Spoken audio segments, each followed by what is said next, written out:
Thank you for joining me this morning. Okay, so we're looking at come back from defeat. Now, if you didn't hear last weekend's sermon, I really want you to listen to it. It'll be a great help to many of you. How to bounce back from things that have happened. Look here. Think small, big things will happen. So you don't have to have a disaster, but you need to lose some weight. You need to start exercising. You need to become financially healthy. Do not misread what I mean by that. I got to tell you, deep down inside, I'm still the poor kid living in the woods, just so you know. So God blessed me over the years, but I realized there's not a whole lot we need. I'll tell you what, if you have a car, that's pretty nice. If you have extra money each month, that's nice because you could give and help others. Okay, but listen, you could overcome anything. But look here, you have to think small. Look, think small, big things will happen. Here's where the problem is. I'll tell somebody, hey, well, why don't you try this? And they'll say, well, that won't work. Okay, we start down the trail. And it's some of you who are listening to me. And by the end, I realize you're not going to do anything. You're so down. You're so discouraged. You're so weighed down with depression. Other people say, well, if I want to get here, I'm not going to do this little thing here that's kind of dumb. Let me tell you, I'm into starting with little stuff and projects. Look here, Zechariah 4:10. So it's an interesting story.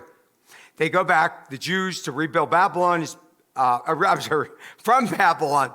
We don't want to rebuild Babylon. Okay, we already live in Babylon. Okay, Jerusalem. And so they're going to rebuild the temple and the walls and everything else. So when they get there, they don't have anything. They're really poor. People are laughing at them.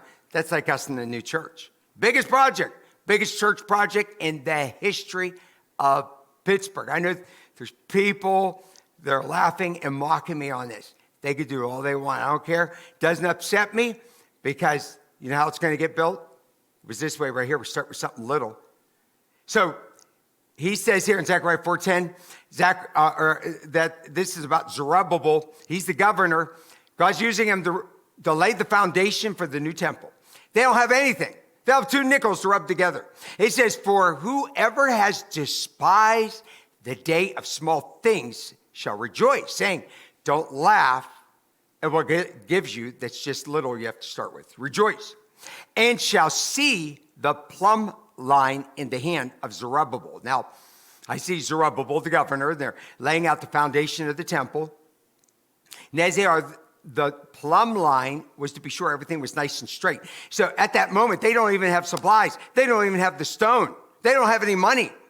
They have a measuring tape. Everybody's rejoicing because he has a measuring tape. You know how this church was started?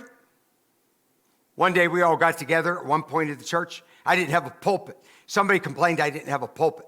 So I grabbed the box. We were meeting above a garage at this point. We moved all around.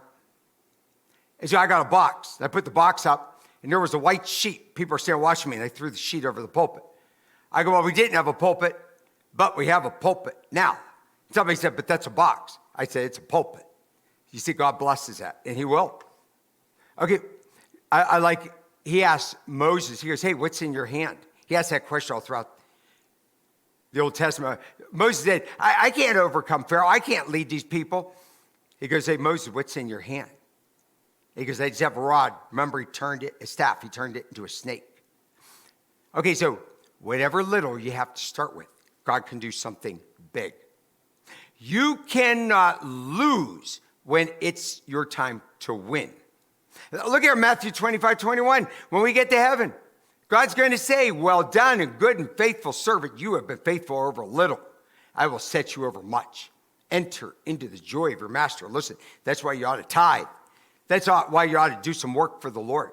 That's why you ought to find a little something that you could do for God or something you could build a business out of. We honor and glorify God in everything we do.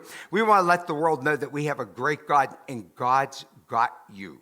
He's watching over you. You're going to come back from defeat. You're going to overcome really big problems. And it's going to start with something little. So right now, you don't think you can overcome the problem you're in. I want you to look around, start picking things up and say, what do I have in my hand? What do I have that's little that God could help me get started? And if you believe, he will bless you.